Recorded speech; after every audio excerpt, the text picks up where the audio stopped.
All right, Joseph Burgo, welcome to the show. Thank you. So you are a psychotherapist. You've written several books, and your latest is called Shame: Free Yourself, Find Joy, and Build True Self-Esteem. Now, shame is a topic that's gotten a lot of attention lately in the past few years, particularly online shame. Maybe we can get into that to a bit. But before we do, let's talk, what is shame exactly? Because I think when people talk about shame, they might be talking about something else than what other people are talking about shame. They're usually talking about one type of shame. Shame turns out to be a whole family of emotions. They have a similar basis in our physiological responses, in our biology. But shame can be a lot of different feelings. They all make us feel bad about ourselves. They make us self-aware in some way that's painful. So shame could be self-consciousness, embarrassment, guilt, mortification, humiliation. It could be extreme or mild. It could be fleeting, or it could last for a long time. But all those shame feelings have that painful awareness of self in common. And this is something that even like Darwin noticed that all humans experience, and even maybe some animals to a certain extent. Like there's a certain sense of self-consciousness that we share as humans. Well, and if you look at the evolutionary reasons why we might have the ability to feel shame, it has survival value. There's every reason to believe that other animals could experience shame too, even if they're not self-aware in the way that humans are. I mean, so what are those reasons? Why do we have shame? Like, why is it it feels terrible, but we feel it for a reason. From an evolution theory would say, well, it's there for a reason. So what's the reason that we think it's there? Well, the most recent studies say that it's there to promote group unity and conformity with tribal values. So if you violate the expectations of the tribe and you put everybody at risk by your behavior, you're going to be shunned, you're going to be left out. And evolution gave us the ability to feel shame so that we would want to avoid that pain, right? So nobody wants to feel ashamed, so you're likely to conform to tribal values. You're likely to cooperate with other members of your tribe. And if you don't, then you will be shamed, and that encourages you to behave differently next time. So it does have survival value because it promotes your chances of surviving, and it promotes the tribe's chances of surviving and triumphing over competing tribes. So shame is just that feeling of, that we did something wrong, right? And it can be like embarrassment, even other types of emotions, being left out, etc. There's also this talk that I've read in different books on psychology when they've talked about shame. Like there's a difference between shame and guilt. We'll get start off. Like what do people typically say the difference between shame and guilt is, and do you think there really is a difference? Well, the classic formulation was put forward by John Bradshaw. He wrote that book, Healing the Shame That Binds You. There have been other people who have said the same thing, but he put it pretty succinctly. He said, guilt is about what you do, shame is about who you are. I think that's true in some limited way. I tend to look at it slightly differently. I see guilt as a member of the shame family, and it's about something specific, and it's less pervasive than other types of shame, but it still involves that bad feeling about yourself. It's just specifically about something you did rather than something larger. So, and also when people, psychologists write books about shame or guilt, shame is typically framed as something completely negative, and you have to get rid of completely. You make the case that that's not necessarily the case. Shame can actually be useful in developing ourselves as individuals. That was the whole reason why I wrote this book, because I'm kind of tired of it, but also troubled by the narrative that shame is this uniformly bad thing. I think we live in we've got an anti-shame zeitgeist going on. It's like, nobody is going to make anybody else feel ashamed about anything. And, that's a really useful perspective when it comes to being a more inclusive society, people who have been, excluded because they don't conform to social norms and they've been subjected to shame. This is a topic that Andrew Solomon deals with in his book, Far from the Tree. Outliers. I think we should be less shaming. We need to become more inclusive and make room for people who, are hearing impaired or suffer from dwarfism or are autistic or handicapped in some other way. But there are times when shame is not a destructive force. It's telling us something about ourselves if we'll listen to it. I think that we often feel shame when we disappoint the healthy expectations we hold for ourselves and when we behave in ways that betray our own values. If we do that, I think we ought to feel ashamed. I think shame can be useful in those cases if we don't, defend against it, in just the way that shaming in a tribal setting encourages, you to behave in ways that support tribal values and help everybody. If you feel shame in relation to yourself, it might be a way of telling you you're not conforming to your own values and you need to change. Right. And we've written about the concept of honor, right? It's a masculine virtue that you can see across cultures. And sort of honor you can equate to as like a sense of esteem, a sense of your place in your group, whatever it is. But like honor cannot exist without shame because you have to know like you're not doing the thing that could bring you honor. So you feel a sense of shame and that causes a course correction in your behavior. Exactly. It's interesting that, a traditionally masculine virtue like honor doesn't get a lot of respect these days. It's usually linked to a kind of restrictive, vindictive sort of code of behavior that causes men to behave in aggressive ways towards other men when they feel that their honor or reputation is challenged. So I see honor as a really good thing. That's not the way it's often approached these days. And this whole idea is so anti-shame zeitgeist you talked about, it kind of explains all of social media. Like people don't care about doing, being honorable, right? All they care about is attention. And oftentimes the way you can get attention is just being as shameless as possible. And you see just terrible things that people do online just to get that attention. Exactly. And that was the subject of my last book, The Narcissist writing about the other side of shame, which is narcissistic kind of behavior that often appears shameless. And so another thing, so shame can be good. We'll talk more about how we can use shame to create a true sense of self, true sense of esteem and honor in our lives. So that's one misconception. But something else that whenever you read books about shame is that there's different types of shame. There's good shame and there's toxic shame. Do you make that distinction in the way you think about shame? I do. I find the idea of toxic shame, that's John Bradshaw's idea. I find that really useful, and it's very much linked to a concept that I use of core shame, which we might talk about. But toxic shame is destructive because it's not about something specific. It's not pointing the way towards growth and improvement. It's a total indictment of someone's character as being essentially without value and unlovable. So that's the destructive type of shame. So how's that related to your idea of core shame?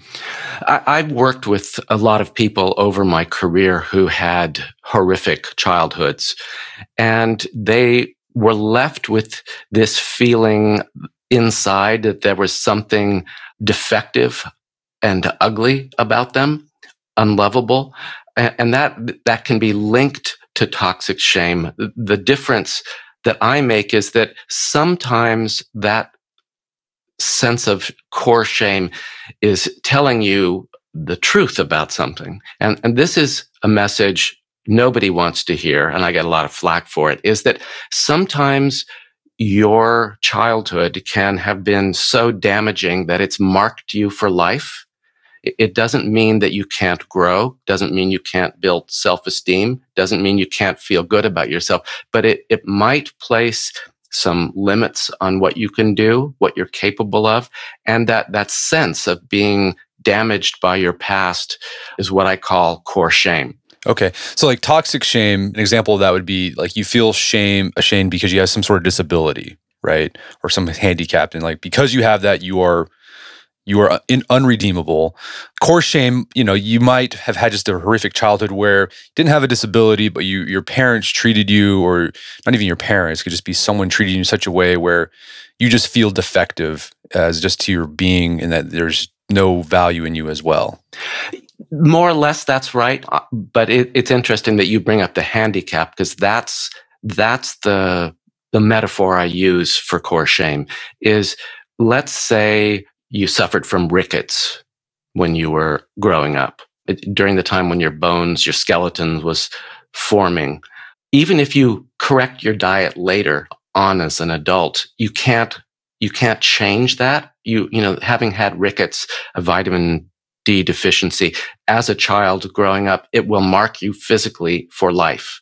And I say the same thing about certain kinds of emotional and psychological damage you experience when you're growing up, that it's going to mark you for life. It doesn't mean you can't do things. It doesn't mean you're completely without value and utterly incapable of anything, but it might place limits on what you can do.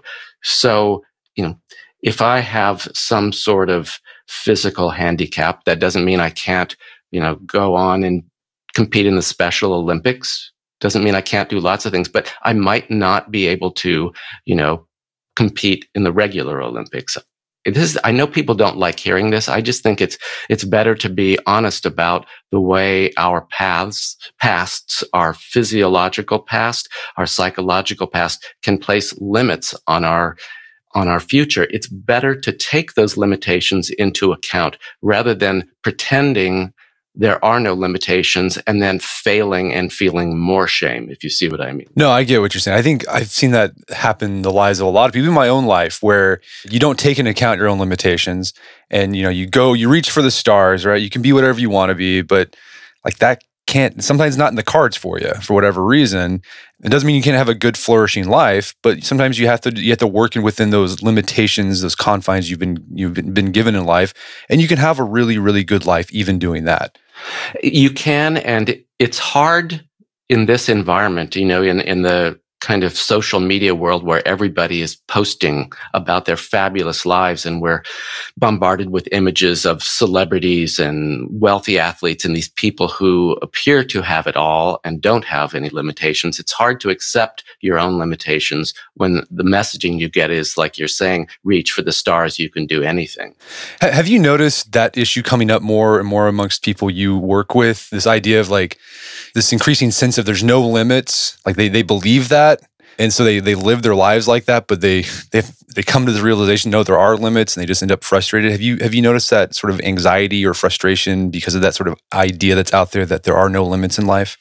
I certainly have noticed that in the people I know, my acquaintances, my friends. There's the people I come into contact with. The people who come to me for therapy usually come because they've got a lot of shame. They know that's what I work with, so they're not in that same group. Although the creation of this ideal self that you're supposed to attain is something that shows up in people that I work with, particularly people who have narcissistic issues. They want to believe that they can create this, they can become this ideal person, and that's the antidote to that shame they feel at base.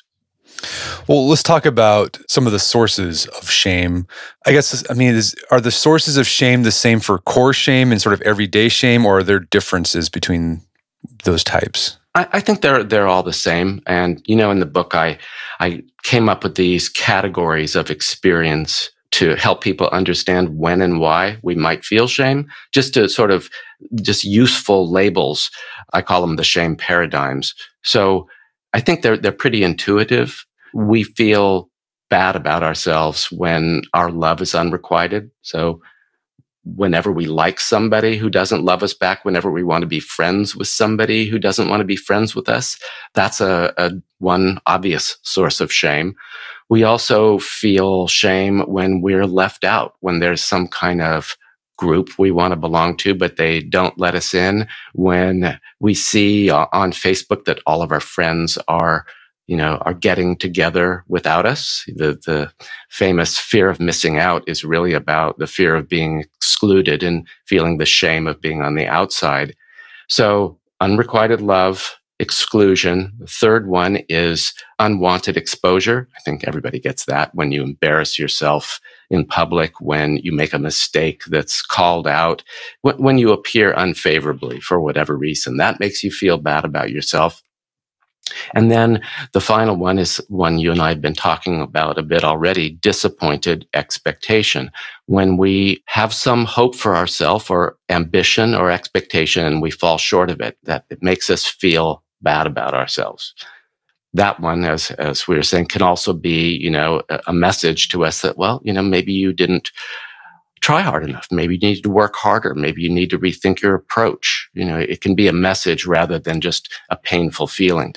Can those other sources of shame, like unrequited love, exclusion, unwanted exposure, disappointed expectations, that can help guide your life and help you improve, but can those other sources of shame sort of change the way you do things so things work out better for you?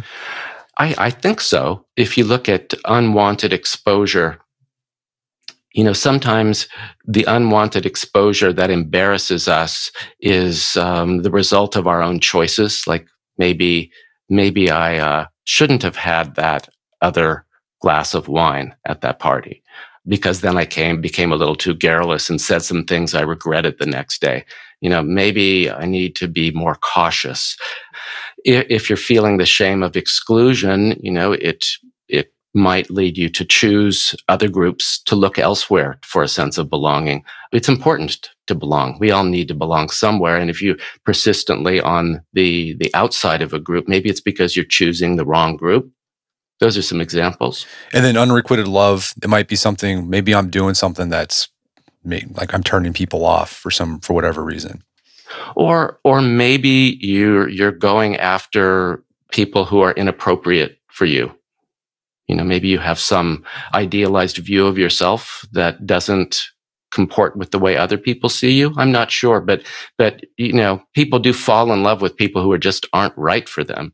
Oh yeah, that happens all the time. It's a source of frustration for a lot of people. So we talked a little bit about, early childhood, and you have this, you believe that, sometimes things can happen in your early childhood that can just affect you for the rest of your life. And you can, you're never gonna be able to get rid of it, but you can work with those limitations. I imagine like the shame of unrequited love, right? Just having a parent that as a child just doesn't really love you, that can be a big source of core shame in a person's life. Absolutely. And the sad science shows that children who grow up with parents who don't love them, their brains are different. There's interesting MRI studies out of UCLA, a guy named Alan Shore. And he talks about and shows the brain scans of children who grew up in relatively normal environments, and those who grew up in really deficient ones. And they show that their brains are smaller. They have fewer neural connections between the neurons.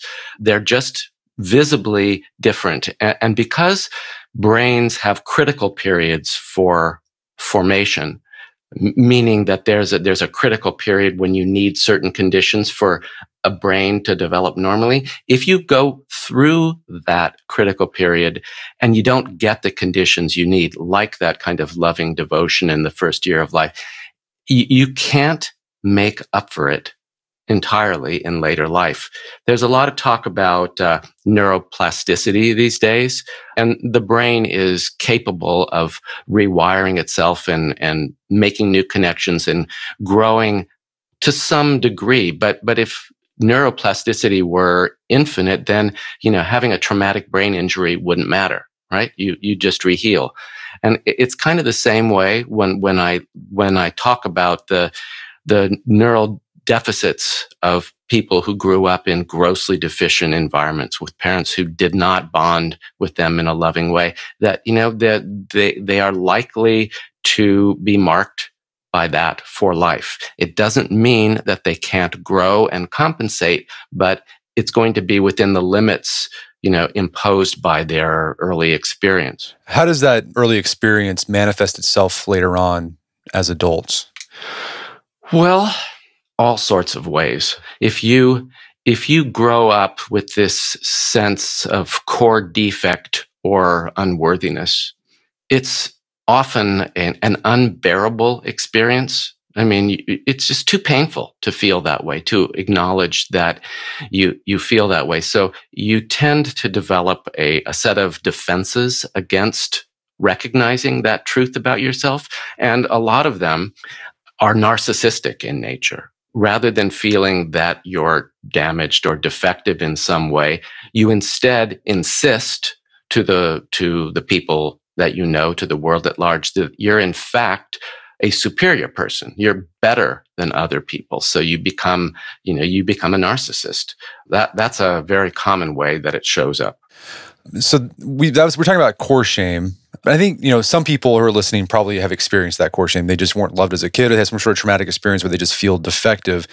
But we can experience these types of shame on a day-to-day basis. In fact, we probably do multiple times a day, right? We've all probably today already had some moment of unwanted exposure. Maybe you passed gas when it wasn't really a good time to pass gas. Maybe a friend turned you down, when you wanted to go hang out.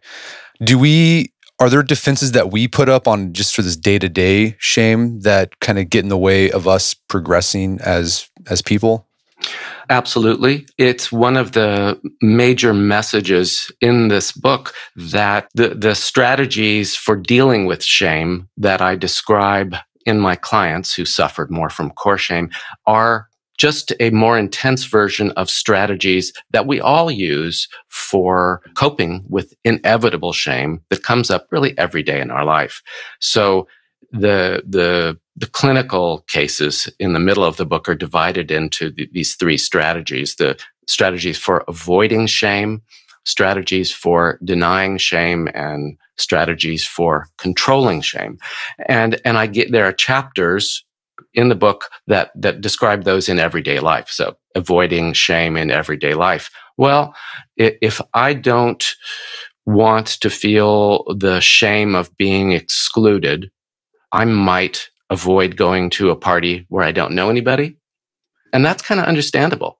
I mean, that's not pathological. That's sort of like, why expose yourself to something potentially painful if you don't have to? I mean, you might also want to go because you could meet some new people, but it isn't pathological to want to avoid it. Another example I give is, lots of people do not like to be on stage because they're concerned about embarrassing themselves or, appearing unfavorable in some way.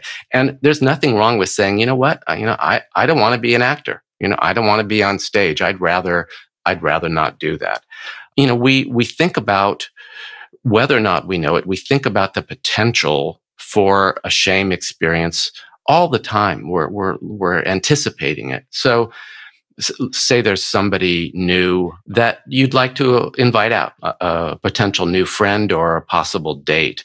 So you're likely to be concerned with whether or not you're going to be rejected, right? Your love will be unrequited. So you think about how to approach that person. You might try and put it forward casually, like it's no big deal, or you just thought about it. Oh, hey, you want to get together for lunch next week?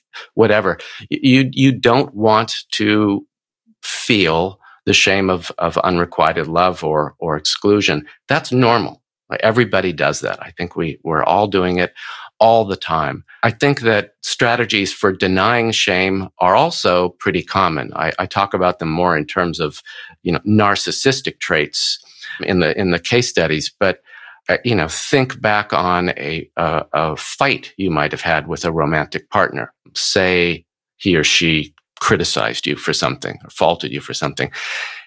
I think most people have a tendency to react defensively when they're criticized in that case. And at least initially they might say, well, what about what you did? They might blame the other person or try and turn tables or make excuses for themselves or even become indignant that you dared to criticize me for forgetting, the dry cleaning when you never empty the dishwasher.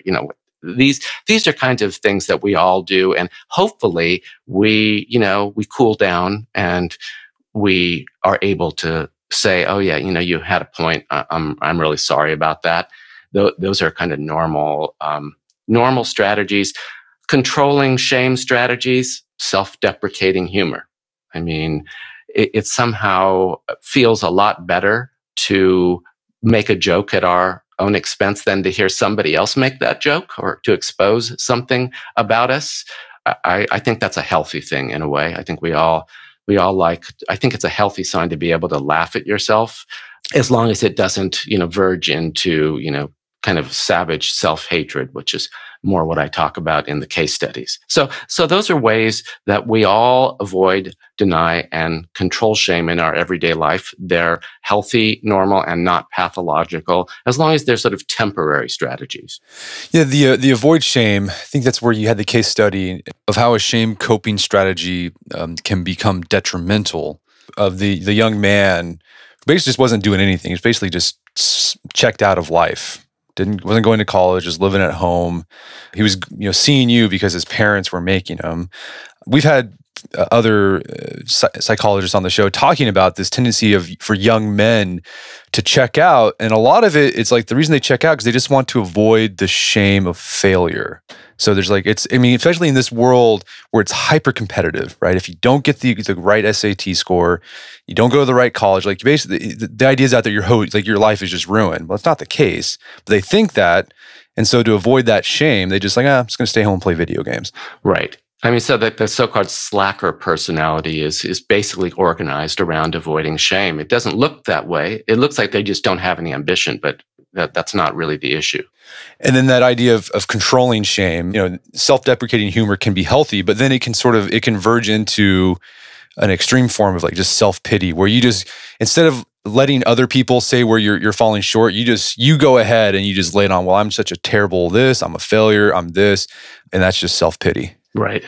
And it's very destructive, but what isn't obvious about it is that it's a strategy for dealing with shame. It's just like you're in control of it. You're never going to allow anybody else the opportunity to shame you because you're there first. But then it holds you back because, I don't know, people don't like being around, people don't like being around Eeyores, right? They're just like, nobody. They do not. And so it actually just it's like a vicious cycle where people just continue to exclude you because you're just not pleasant to be around, leading you to feel even more sorry for yourself. Right.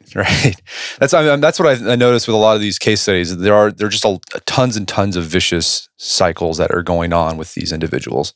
Well, as they often say in psychoanalytic therapy, it's not the original problem that's causing you trouble. It's your defenses against it. That's what's in your way. And in my work with my clients, I'm always trying to help them see their defensive strategies for coping with shame and how they're getting in the way of them doing the very things that would make them feel better about themselves. Well, let's talk about shame in men, because you talk about this a bit in the book. I thought it was interesting you started off, or you mentioned somewhere in the book, that right now you do online video sessions, right? So someone's at the computer, they're at their computer. But before that, you did in person, right? Where someone would lay on a couch and you guys would talk. When you were doing the in person, you mentioned that it was 60% women, 40% men. But then when you started doing the online, it flipped. Now 60% of your clients are men and 40% of the clients are women. And you kind of made an observation that might be related to a man's sense of shame. What do you think is going on there? Well, the whole cultural conversation about expectations for men, that they're supposed to be self-reliant, stoic. They're supposed to be able to solve their own problems. They're not supposed to need help. So admitting that you have psychological issues and you need help from somebody else is looked down upon. It's considered unmanly. Even more so in other cultures than our own. I mean, we're relatively liberal-minded in that respect. But if you look at other cultures, I think it's much more intense. And it's interesting that I've had a number of men in my practice from other cultures. They were English-speaking, but they were perhaps from India, the country India, where getting help, from a psychotherapist would be, admitting that would be suicide in a way. And in your experience in work with men, where do you see the biggest source of shame for men? Like, is it unrequited love, unwanted exposure, disappointed expectations, or is it just all over the place? It is all over the place, and I think that's I think that's borne out by the distribution of the cases I talk about in the book. There's men in each section. There are men who have problems avoiding shame. There are men who deny shame, and there are men who control shame. So I think it pretty much runs the gamut these days. So yeah, so men are also handling shame in pretty much all the different ways, either avoiding it. We just talked about an example of a lot of young men dropping out simply as a way to avoid it. How do you see men trying to deny shame? Where do you see that? How does that manifest itself? Well, it shows up in narcissistic kind of behaviors, but also ones that can be like hyper masculinized, if you know what I mean. Like, there are, normal traits that are associated with masculinity, throughout our history, assertiveness, aggressiveness, competitiveness. Those can be hyper masculinized, like somebody who's like too competitive, somebody who has to constantly win at everything and is bent on destroying the competition. That's a very narcissistic strategy for denying shame and inflicting it on other people. And how do you see men controlling shame? How do they tend to do that? Those are the less obvious examples because, self-deprecation, self-pity, and self-hatred are not really socially acceptable for men to be. Men aren't supposed to behave that way. So you don't see that very much. Those are the people who would probably come to me. The hyper-competitive, narcissistic type of men who are denying shame are the ones who would never come for therapy. Avoiding shame, I think that's pretty much everywhere. No. Yeah, for sure. Well, and so I mentioned earlier that there's been a lot of talk about shame lately, particularly online shaming. You see this happening a lot where people are basically just eviscerated on Twitter or Facebook or social media, and they're just shamed. And some people say that's a good thing because, people are changing their behavior and it's helping them sort of course direct them.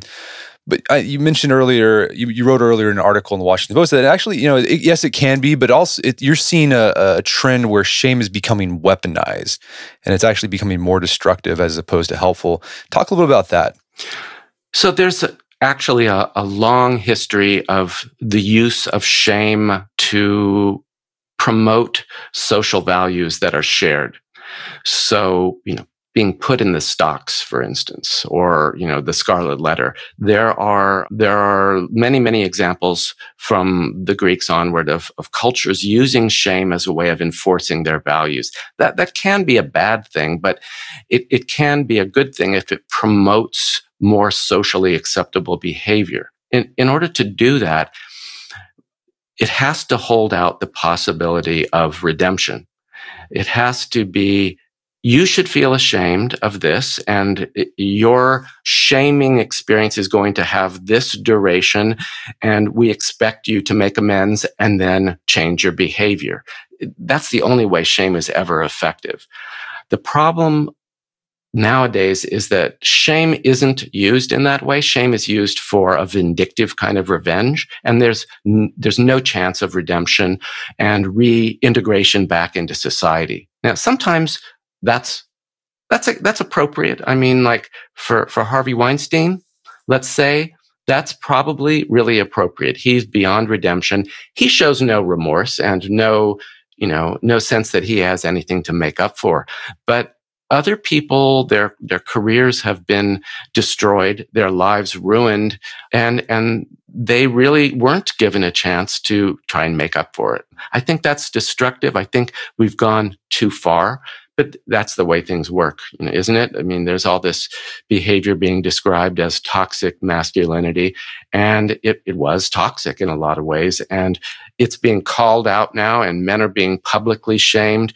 That's a good thing, but it's also been excessive, and the pendulum will probably swing back at some point and land somewhere in the middle. It's interesting. There's been a big debate about Al Franken and the way he was shamed and forced to resign, and people are now starting to express some regret about that. Even people who shamed him at that time and thought he needed to resign. There's a sense that, well, maybe the punishment exceeded the crime.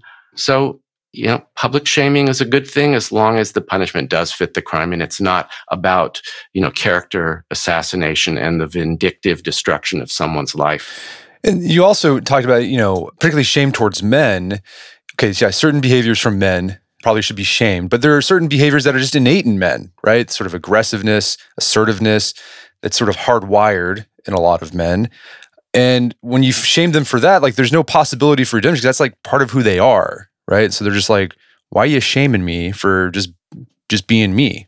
Well, right. That is, there are people who will argue that shaming men for being that way is a good thing because by using shame in that way, we're going to change them, essentially. We're going to change their nature so that they will become more empathic, more emotionally sensitive, more, in fact, like women. And there has been a trend, since the 1960s and second wave feminism that's trying to create a gender neutral society. And this expectation is everywhere, that men and women should express the same set of positive character traits.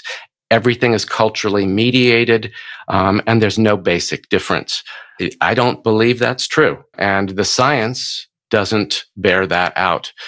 The traits, the classically masculine and feminine traits were selected over millennia by evolutionary pressures to lead to certain traits being encoded in our DNA, ones that led to greater sexual reproduction and survival. And those traits evolved over, hundreds of thousands of years. And they are expressed in our DNA, particularly in the operation of our hormonal system. And you can't shame that out of existence. All you can do by expecting men and women to be the same is you can make men feel even more shame and either go into hiding or, as one writer I like put it, it goes underground.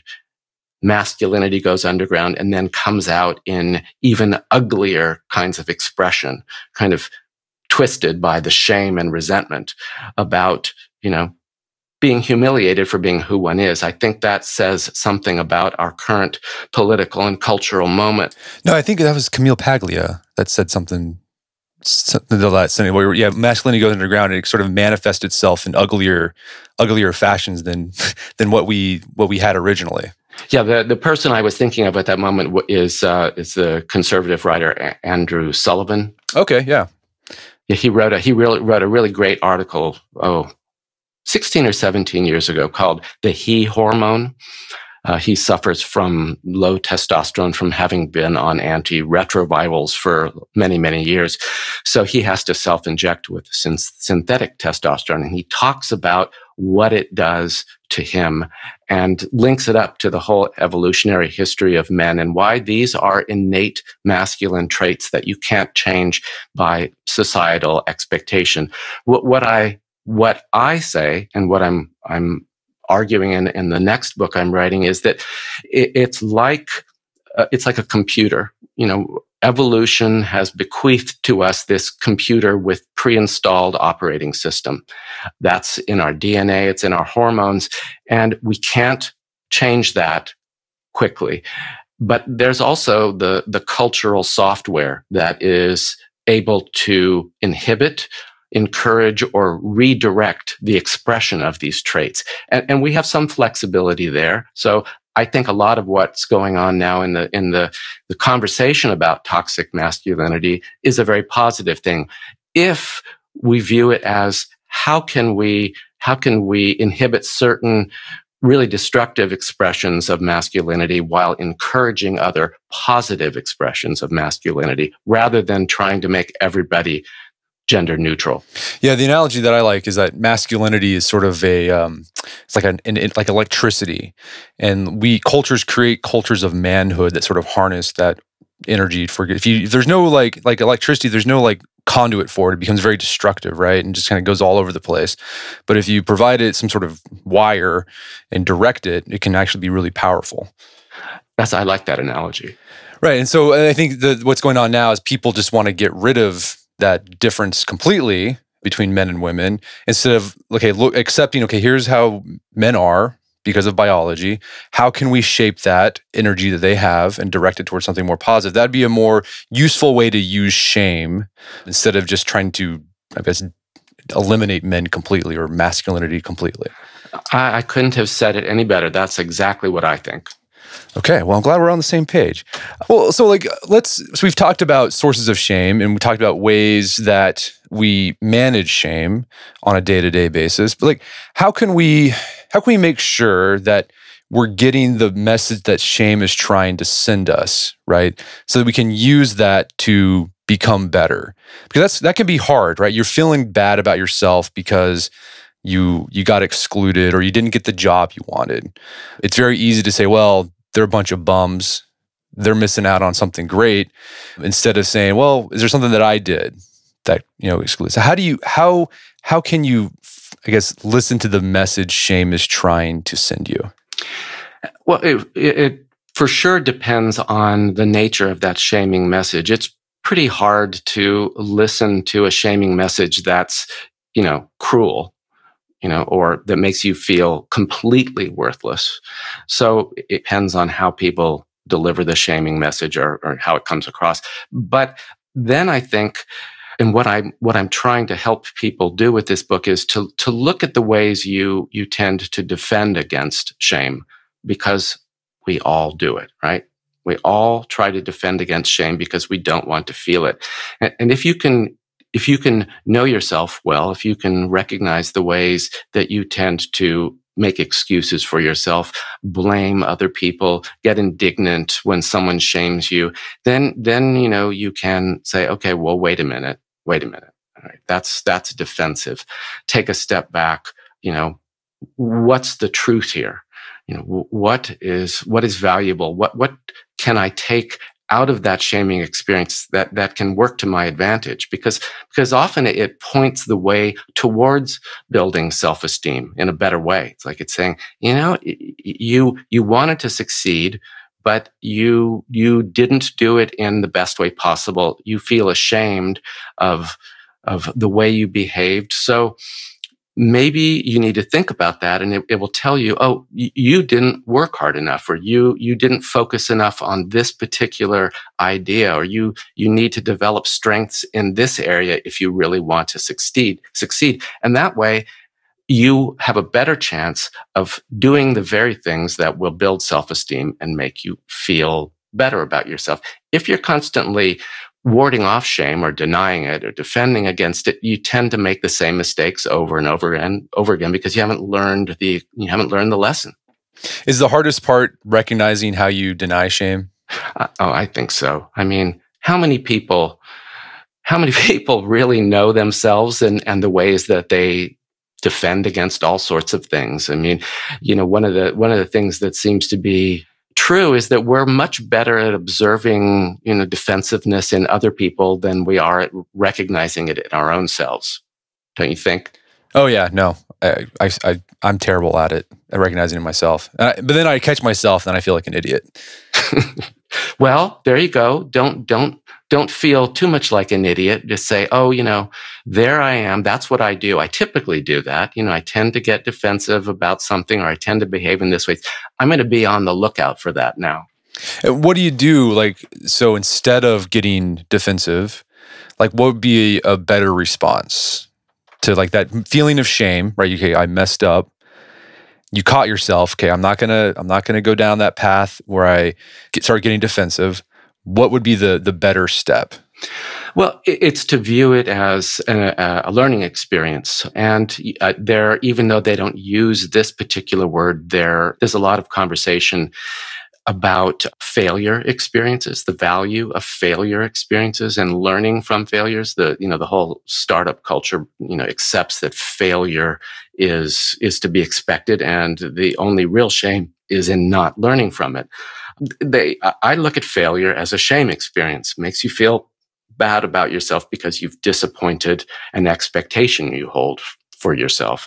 So that's the whole way I'm trying to reframe the conversation about shame in my book, is rather than looking at shame as this bad thing that we need to get rid of, it's to look at it as an opportunity to learn.